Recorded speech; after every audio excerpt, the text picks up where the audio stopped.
فتخطفه الطير أو تهوي به الريح في مكان سحيق. Baik, saya sekali kemudian sama-sama.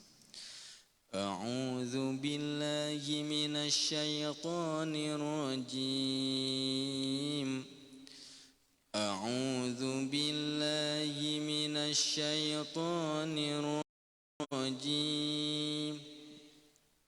Dzalika wa man yu'azzim hurumatillahi fahuwa khairun lahu 'inda rabbih. Dzalika wa man yu'azzim hurumatillahi fahuwa khairun lahu 'inda rabbih. Wa uhillat lakumul an'amu illa ma yutla 'alaikum fajtanibur rijsa minal awthan. Wa uhillat lakumul an'amu illa ma yutla 'alaikum fajtanibur rijsa minal awthan. Wajtanibur rijsa minal awthani wajtanibu qawlaz zur. Wajtanibur rijsa minal awthani wajtanibu qawlaz zur. Hunafa'a lillahi ghaira musyrikina bih. Hunafa'a lillahi ghaira musyrikina bih. Wa man yushrik billahi faka'annama kharra minas samaa'i fatakhtafuhu at-tayr. Wa man yushrik billahi faka'annama kharra minas samaa'i fatakhtafuhu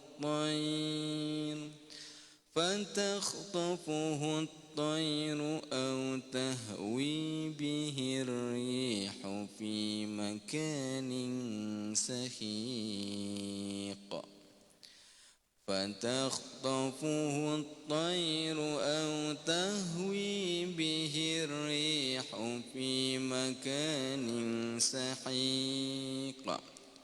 Hadirin wal hadirat yang dimuliakan Allah, ada satu pertanyaan, bagaimana cara menanamkan diri agar kita itu betul-betul semangat dan menikmati bacaan Al-Quran yang kita baca. Banyak, tapi diantaranya itu adalah dengan mengingat-ingat alam mahsyar, di mana di alam mahsyar itu semua orang butuh pertolongan Allah. Suami tidak akan ngasih istri, tidak akan ngasih orang tua atau anak, enggak, semuanya sibuk mikir amal masing-masing. Semuanya butuh pertolongan Allah, berteriak-teriak, menjerit-jerit, dramatis dengan kondisi yang bermacam-macam. Dan di antara yang akan memberikan pertolongan itu adalah pahala-pahala bacaan Al-Quran yang kita baca itu. Syafaat yaumul qiyamah.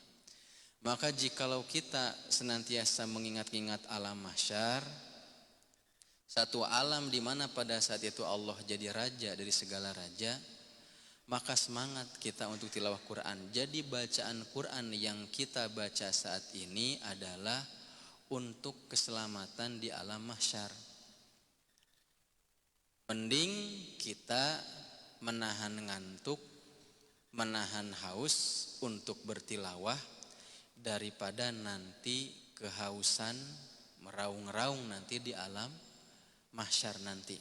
Ini yang dimaksud dengan iqra'ul Quran fa innahu ya'ti yaumil qiyamah syafi'an li ashabi. Karena kalau misalnya tidak ditanamkan gini nggak akan ada orang semangat. Sebagaimana jika orang melupakan hari kiamat, merupakan alam mahsyar, nggak ada yang semangat dalam ibadah. Maka tilawah Quran, baca, memahami isinya menjadi salah satu kebutuhan kita. Bukan Al-Quran butuh kita, tapi kita yang butuh dengan Al-Quran itu.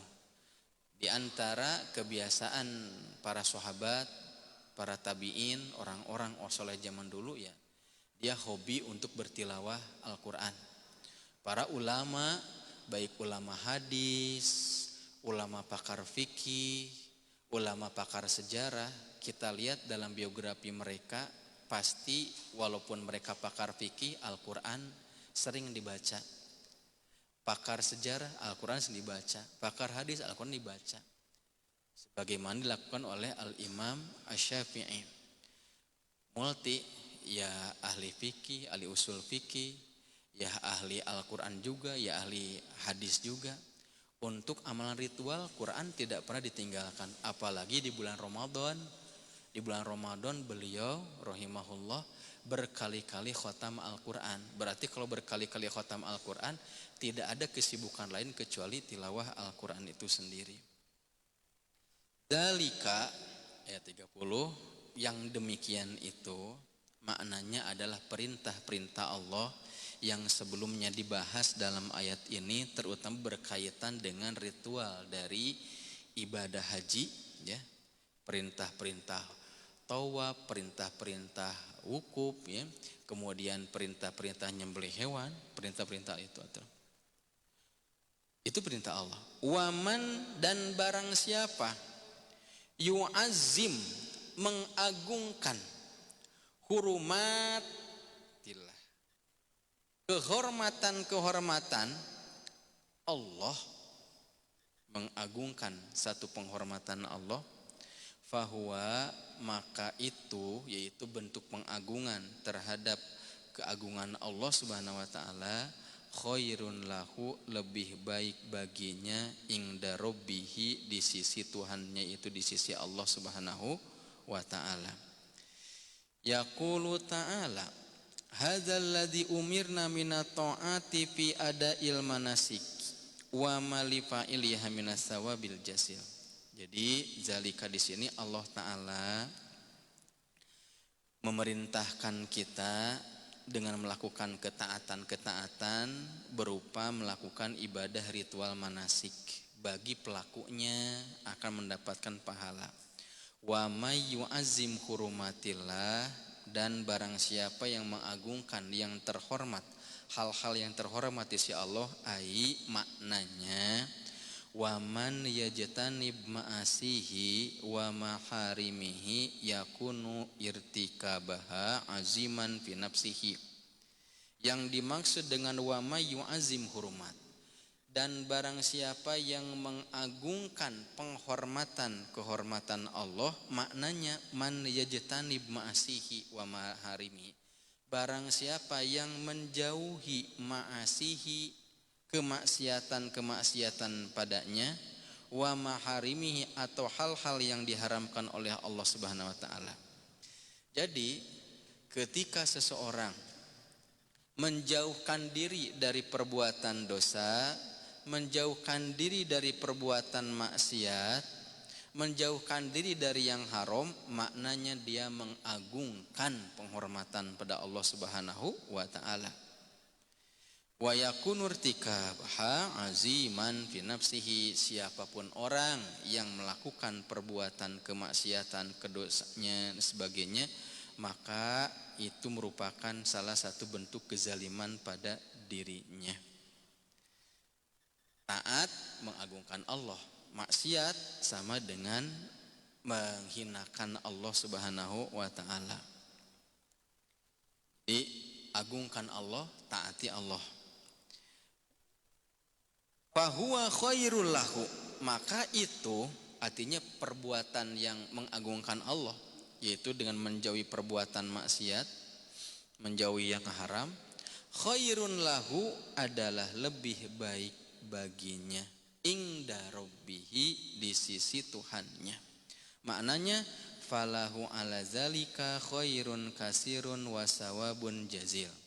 Barang siapa yang melaksanakan ketaatan, menjauhi perbuatan dosa, falahu ala zalika, maka baginya khairun kasir, kebaikan yang banyak, wasawabun jazil, dan pahala yang besar.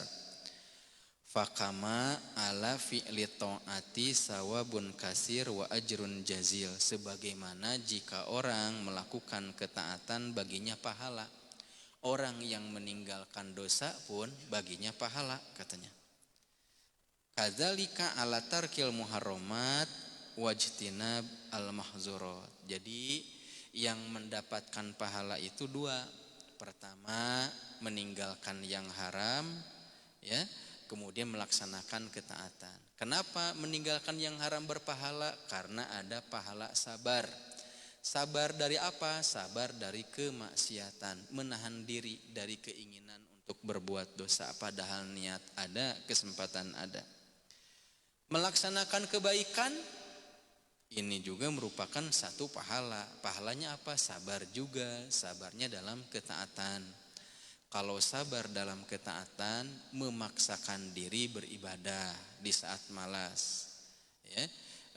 Sabar dalam kemaksiatan, nahan diri dari keinginan untuk berbuat dosa. Masya Allah, ya.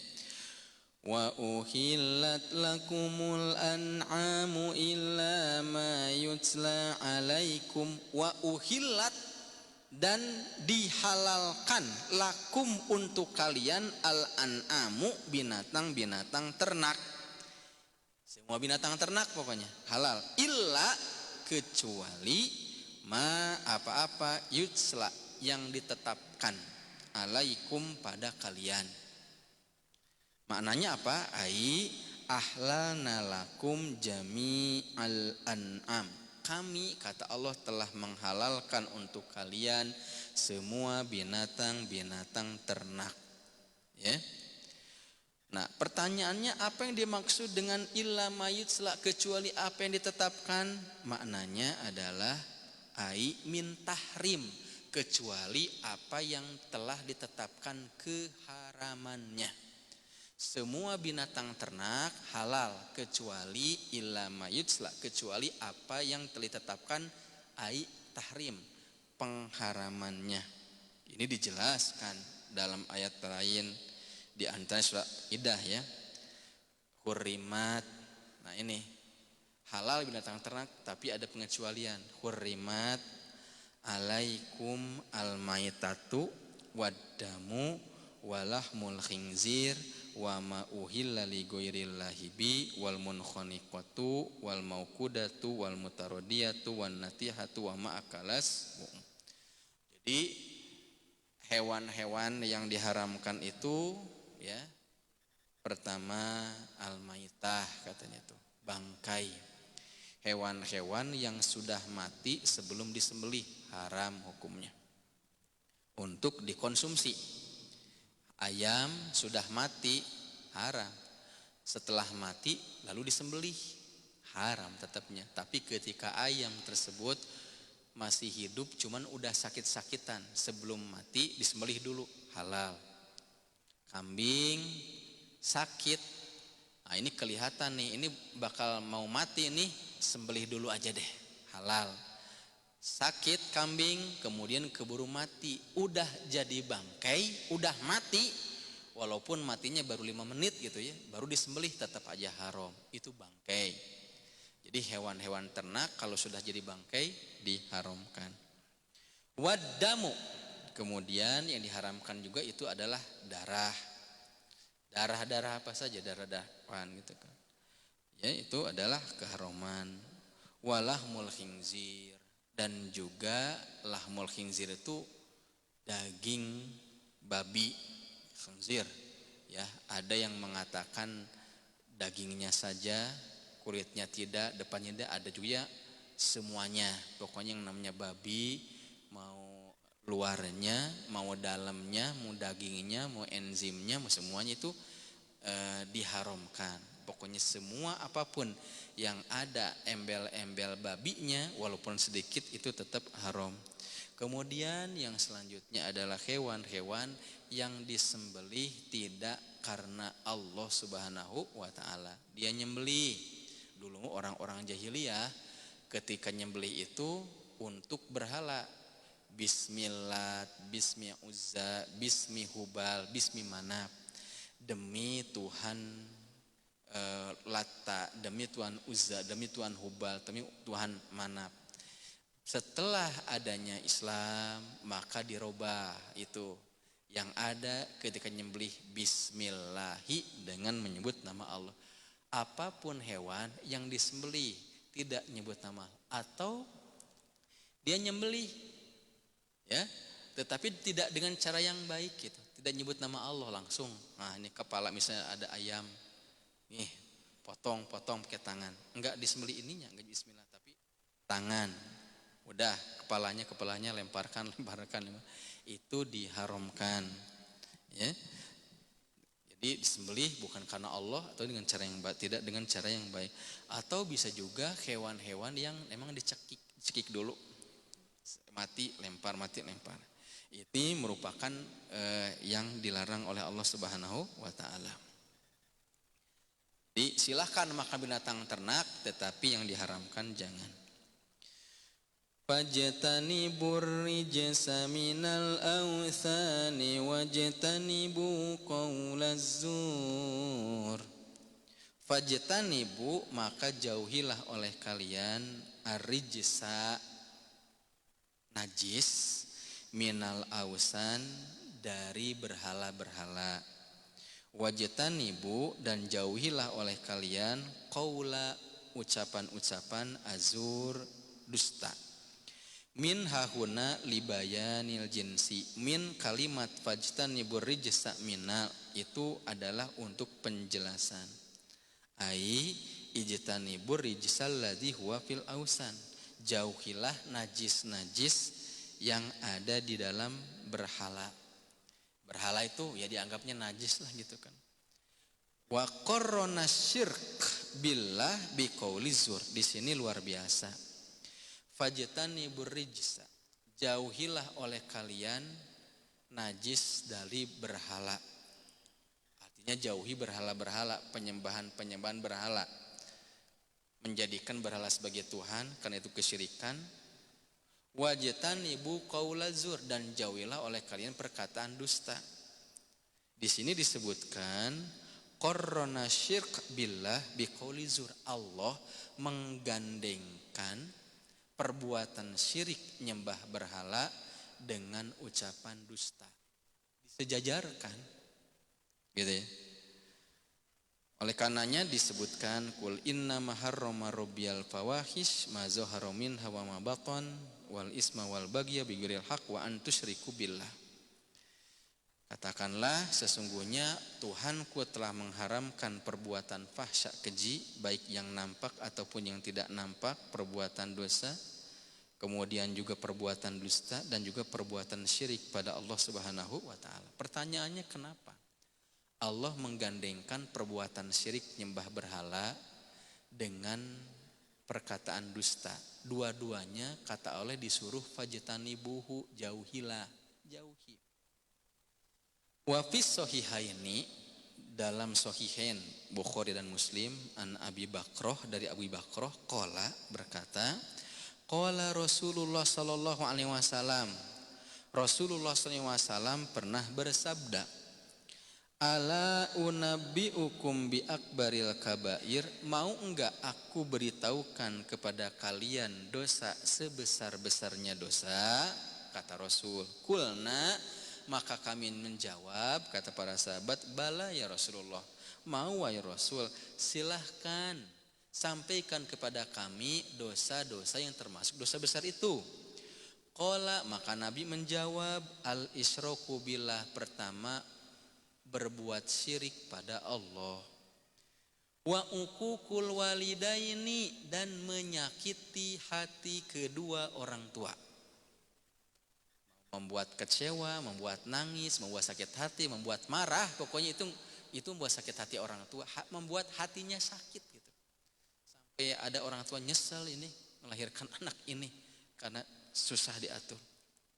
Wa kana muttaqian fajalasa, kemudian setelah Nabi mengatakan dosa yang paling besar itu menyekutukan Allah dan selanjutnya nyakiti hati kedua orang tua, karena mutakian, kemudian Nabi bersandar, fajalasa, dan duduk. Bersandar kemudian duduk.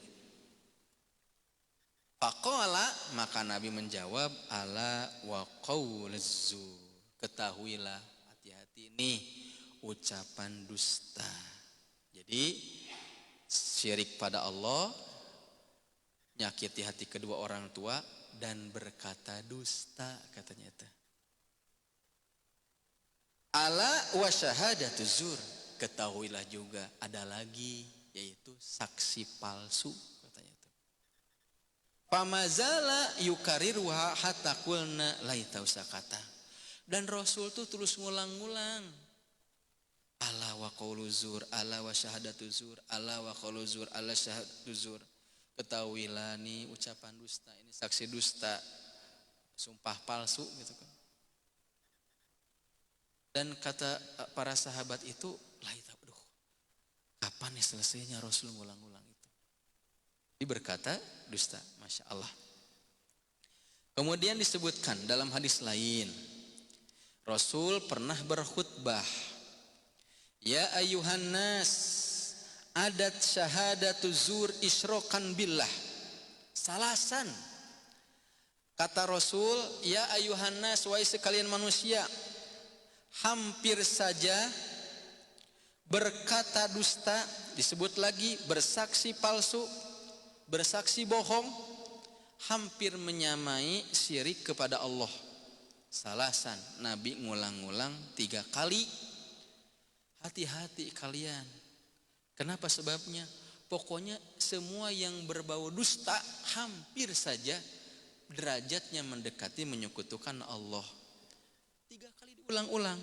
Summa qoro'a, kemudian Nabi membacakan ayat ini, fajtanibur rijsa minal awthani wajtanibu qaulaz zur, maka jauhilah oleh kalian najis dari berhala itu, syirik, wajtanibu qaulaz zur, dan jauhilah oleh kalian ucapan dusta. Masya Allah, ucapan palsu. Nah, ini nauzubillahi min dzalik. Makanya disebutkan bahwa kazib ini merupakan dosa yang bisa melahirkan dosa-dosa yang lain. Kalau orang sudah sekali berdusta, maka bakal ada dusta turunan, akan ada dusta tambahan, dusta lagi, terus dusta. Sekali berdusta udah dusta, bakal manjang dustanya. Tapi ya gitu, namanya orang kan, terkadang godaan untuk berdusta itu ada, di antaranya adalah untuk menjaga harga diri, terkadang ada juga yang karena nutupin kejelekan dan sebagainya, ada. Maka disebutkan, man kana yu'minu billahi fabil yaumil akhir falyakul khairon aw liyasmut. Barang siapa yang beriman pada Allah dan hari akhir, bicara yang baik atau diam. Jika mau bicara yang baik, jika enggak bisa bicara yang baik, ya diam aja deh. Mending jadi pendiam daripada banyak bicara tetapi banyak terjatuh gitu ya ucapan-ucapannya itu. Hunafa alillah, hendaklah berbuat ikhlas kepada Allah, ghairu musyrikin nabi, tanpa menyekutukannya. Wa may yusyrik billah, dan barang siapa yang berbuat syirik pada Allah, faka'annama, maka seakan-akan kharra, jatuh, minas samai, dari langit, fatakhtopuhu toir, kemudian dilabrak itu at-toir oleh burung, sehingga jatuhnya semakin jauh lagi. Barang siapa berbuat syirik pada Allah, seakan-akan dia jatuh dari langit, kemudian kejatuhan disambar lagi oleh burung sehingga terjatuh lebih jauh. Au tahwi, atau tertiup bihirrih oleh angin fi makanin sahik, ke tempat yang jauh sekali. Hadirin yang dimuliakan Allah, di sini disebutkan yang dimaksud hunafa lillah ini ai mukhlisina lahuddin munharifina anil batil qasdan ilal haqqi. Betul-betul ikhlas karena Allah, yaitu yang tadi disebutkan dalam muqaddimah, ilahi anta maksudi waridu kamatlubi, wahai Allah hanya engkau yang aku maksud dan ridho engkau yang kami cari itu. Ikhlas kepada Allah, munharifin anil batil, menjauhi perbuatan-perbuatan kebatilan, hanya pada yang hak. Goyro musyrikin, tanpa menyekutukannya. Summa doroba lil musyrik masalan fidolalihi wahalakihi wabu'dihi anil huda. Kemudian dalam ayat ini Allah memberikan perumpamaan kepada orang-orang musyrik menyekutukan Allah, fidolalihi dalam kesesatannya, wahalakihi dan kebinasaannya, wabu'dihi anil huda dan jauhnya dia dari petunjuk. Ya, apa perumpamaannya? Wa may yusyrik billah, dan barang siapa yang berbuat syirik menyekutukan Allah, faka'annama, maka seakan-akan kharra minas sama, orang yang kharra jatuh, ya jatuh dari langit. Fatah topu toir, arti takto'uhu tuyur, dilabrak oleh burung, au tahwi bihirri, atau dibawa oleh angin yang sangat jauh. Ari maknanya ba'idun muhlik man hawa fihi, walihadza ja'a fil hadis innal kafir idza tawaffathu malaikatul maut wasa'idu biruhihi ila sama fala tufattahu lahu abwabus sama bal tutrahu ruhuhu torhan min hunaka. Jadi di sini betul-betul orang itu jauh dari Allah. Dan dalam hadis disebutkan tentang ruh orang kafir. Innal kafir, sesungguhnya orang-orang kafir itu katanya, iza tawafathul malaikatul maut, apabila malaikat maut mencabut ruhnya, mewafatkannya. Siapa? Apabila malaikat maut mencabut ruh orang kafir gitu ya. Waso'idu biruhihi ilas sama'i, kemudian ruh tersebut dibawa ke langit.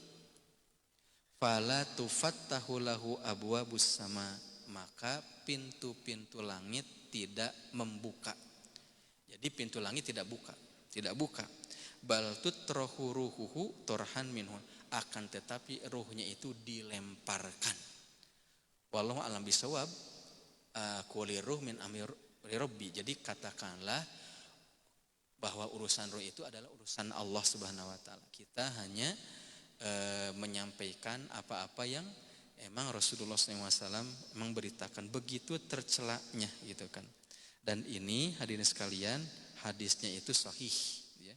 Sahih tentang ruhnya sama seperti hadis Nabi tentang ruhul mukmin mu'allaqatun bidainihi.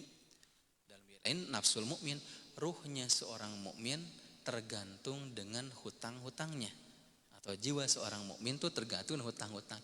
Jadi hutang itu membuat ruh mukmin itu tergantung, enggak jelas. Kalau Imam Al-Khattabi itu menyebutkan seseorang itu belum dulu ditentukan surga atau nerakanya.